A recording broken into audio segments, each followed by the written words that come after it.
Hello everyone and welcome back. I've had some PC issues once again. It seems to be a regular occurrence since I moved to England, so maybe this place is just cursed like they say it is. But today I want to talk about the Skaven because it's very likely that the Skaven are going to be part of the Lords of the End Times DLC. It's very obvious considering that they take a massive part in the actual lore and everyone's basically waiting for Thanquol. Now, I'm not going to be talking about Thanquol in this video and the possible units and stuff. Instead, I want to talk about how the Skaven could be kind of fixed up a little bit. The Skaven are in a very good spot right now, mostly because they did get a lot of attention in Warhammer 2, but a few tweaks here and there would just finalize them for Warhammer 3. They only really need one more DLC. I mean, in a perfect world, they'd have two, because there's a lot of stuff for Clan Pestilens missing, but I think we're just going to get a small update there. Again, we don't know the size of 8.0, but I do imagine that it's going to be a really hefty patch. And only a few things are really needed for certain races, like if Nurgle gets DLC, which I'm assuming so, then it's just going to be some small updates here and there. The Skaven definitely need a few fixes, so let's talk about that right now. The tech tree could be streamlined a little bit, because right now how it works is like you work through ferocious and devious plans or ruthless plans and then get to all the other sections. The thing is, most of these plans are done to be like compliant with certain clans and stuff, so it'd be cool if we could see a separation there, different sections. Hell, I wouldn't mind just like two different tech trees, one for clans and then one for like more specific Skaven overall things, which would be kind of useful. The idea here is just getting more use out of certain units, especially if you're playing a dedicated clan, which, I mean, right now, barring Rictus, technically Moors too, every other faction is a major clan. And yeah, don't worry, we'll get to Skrulk again today. It's not a bad tech tree again, but it just takes a while to get the buffs for the units that you specifically want. Like if you're playing Clan Molder, to get all the way to monstrous plans, it takes a while, and it's kind of silly. I do feel like there's also like not enough text for certain things. Maybe adding some extra text and doing like major clans and then minor clans for the different separation, like we've been seeing for a lot of tech trees in recent days. Buildings would need to be updated a little bit. If they're going to go with the whole thing with Storm Fiends and so on, I can imagine that happening. So maybe fusing the two Scryer buildings, because there are two, into one, and then leaving like the big mutant one as a separate new building. Kind of moving some stuff around would be great in all. I think that the Storm Vermin and the basic clan rats should also be acquired through your main settlement building rather than just from a basic clan armory. It will free up a settlement slot, and not only that, but like their baseline units. Like every clan has access to Storm Vermin and clan rats, so it just makes sense. So like the main buildings can be focused, like we've seen so far, on stuff like, oh yeah, it's Clan Eshin buildings, Clan Scryer buildings, and the rest. I think it makes a lot of sense. Plus, I could see the thing of Storm Vermin requiring both the Clan Scryer and the Clan Molder building just to be able to recruit them, because it's a prerequisite and it's a work that both of the clans did together to create those horrifying monstrosities. We don't know what's going to happen with the Vermin Lords, if Vermin Lords do happen, but I imagine so, because, I mean, it's so easy to hype up some big monsters like that. But I imagine that will be more of a right if they're a lord, or they're going to be tied to a level 5 settlement, and you can get them from the settlement building at a very reduced rate, likely like how it works with the Dreadsaurians. So you need multiple level 5s to be able to pick up a doom stack of them, basically. Again, I could be wrong, but it has to be rare. Vermin Lords can't be just running around everywhere, if they do Vermin Lords, which I imagine they will. If they make Lord variants for Vermin Lords, well, make them very rare. Put them as a 5th right and have them here, just like how you unlock a Slann. I know some people were kind of hoping as like, oh, turning a basic Warlord into a Vermin Lord, but that doesn't make a lot of sense. I do wonder if they're going to do all the different types of Vermin Lords, where I guess it could work very similar to the Slann. You just unlock one, and then you can pick which one it's going to be. But I do feel like it's quite important to have this as a right if they're going to be Lord variants instead of just monsters.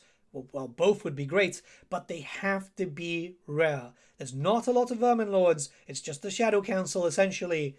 I mean, AOS has its own thing, but it needs to be kept like as close there as possible. This is End Times lore. It's already stupid as it is. Let's not diverge and make it worse. Because, yeah, it can be worse. It's a bit of a stretch, but I'd like to see Undercities expanded upon again.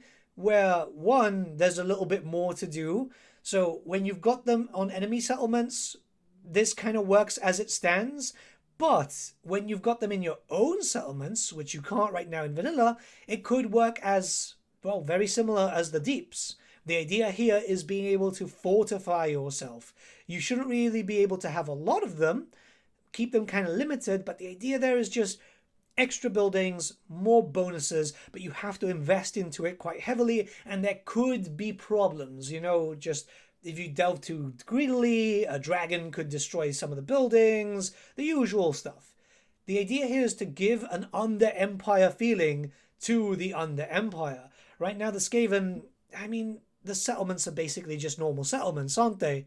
Just they look like ruins. In fairness, what they could do is limit the settlements that can get the Under-Empire to very specific locations. Basically, that of any of the main Skaven hangouts, right? So the starting positions for all the major Skaven clans, then maybe Karak 8 Peaks, Kara, Zekarak, like dwarf holds that you would find Skaven hiding beneath, or that would take over and turn it into a major hub. Also under Altdorf, because for those not aware, there's a major settlement of Skaven underneath Altdorf, which kind of rivals that of the council. Hell, they've got their own council too. I think something like that would be kind of cool and incentivize you to go to Altdorf. It'll incentivize you to go to all these different locations, and it fits with the Skaven theme really, really heavily. Those are the only real glaring issues when it comes to the Skaven as a whole, but we do have to talk about some characters just to kind of improve them a little bit, or else they're just going to fall behind, and it sucks, because you'd think with all the attention that the Skaven got, they'd get a little bit more love, but yeah, 3 of them are just kind of nothing, and I feel like some things could be updated very so slightly just to give them a little bit of fresh air. Okay, Clan Pestilens desperately needs access to the Plague mechanic, literally the same mechanic that Nurgle has. Just change some things around art-wise and it's pretty much good to go. In all fairness, I do believe that Clan Pestilens could end up getting some sort of character pack. The problem is that the character is already available, right? The thing is, there's a lot of Clan Pestilens stuff that's still not in the game, which was not part of like the vanilla roster. It was part of like this subgroup thing with Plague Pontifexes, the Fat Rats that everyone loves, Nurglich, which I don't think Nurglich would be done because that would be like 2 legendary lords. But they could do some legendary heroes, bring in the remaining kind of kit bashers, just like they've been doing with the Storm of Chaos, but I don't want to talk about that. Literally just Plagues for Skrulk and I'll be happy at this point. I've been talking about this, and it's just like at least 4 times a year I mention Plagues for Skrulk, and it's going to keep happening until I get it, right? This is a major Skaven clan, and we still don't have a mechanic for a major clan. It's wild. And like you can already see, right, there is a lot of effects for your factions, right? Like Plague chance spreading, and Plagues bolster your armies and nurture your settlements. But we can't actually determine plagues too well. Like, yeah, there's a way to spread them, but there needs to be the actual plague mechanic with infections done. Sure, it's not going to be as structured as, say, for example, Ikit, Snikich, or Frot, but at least it's going to give them something kind of fun to do. Plagues do have quite good uses when you're playing as Nurgle, and they should have those types of uses when you're playing as Skrulk. I'm still kind of holding out hope for that like little character pack thing, we're seeing one for Cafe, so you never know, but a copy-paste with some art changes, obviously, of the Plague mechanic, and I'll be happy. A minor thing for Clan Rictus would be remove the bonus towards the Clan Rats, because, like, yeah, it's not great, but add more bonuses towards the Storm Vermin. Clan Rictus was known to have very terrifying Storm Vermin, that other clans would actively hire those Storm Vermin in particular, so it makes sense to make them really scary. I'm not saying make them like Chaos Chosen, even though you can kind of get there with certain bonuses and stuff, but there needs to be a little bit more there. The thing is, this clan's never going to have like a unique mechanic. I mean, technically it's already there with the whole Devastating Flanker and stuff, and that's just specific to Tretch, because while Rictus is known for Storm Vermin, Tretch himself was known for kind of flank charges and stuff. So they've mostly kind of focused around that, but I think just more bonuses towards Storm Vermin. So they got 1 armor and 1 base weapon damage. Maybe give them a little bit more leadership too per rank. So they would be very, very strong once you get them to rank 9, which really isn't too difficult. The big problem here is Quick Head Taker, because while I do think that even though he's got a minor clan, he does deserve a little bit more, like, a head-taking mechanic and stuff, very similar to that of like Grom the Paunch or whatever.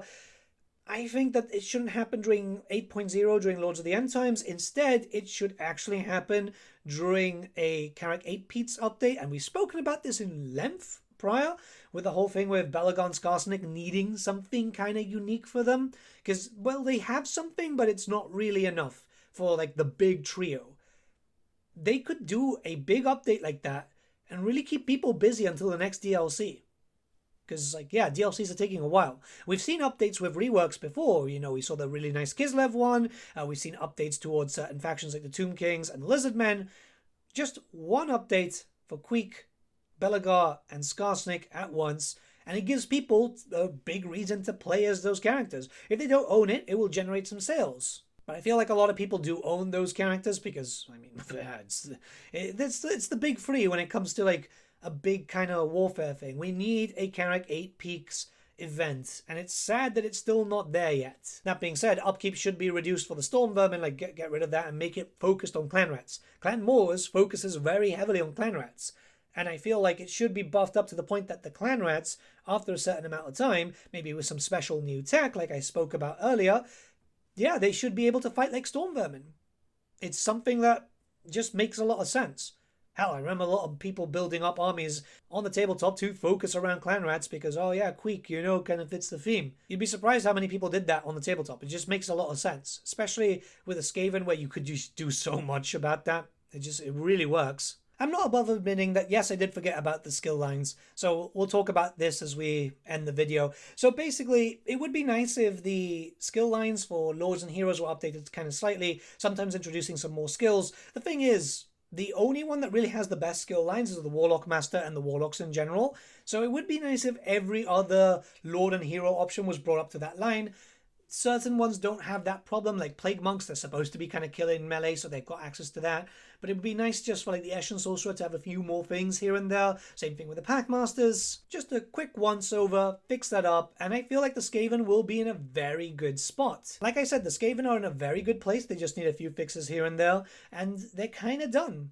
I can't wait to see if they end up getting content in Lords of the End Times, and I really hope they do, because I feel like that would just really bring them to as close of a completion as possible, and, you know, that's kind of exciting. Again, I would say, yeah, we could end up getting a character pack for the Pestilens clan just to kind of bring them in line with all the other clans, but other than that, they've gotten all the attention that they deserve so far. And it makes sense. The Skaven are very, very popular. With the End Times, if they are part of the End Times, which again I assume so, they're basically one of those other races that are kind of considered complete at the moment.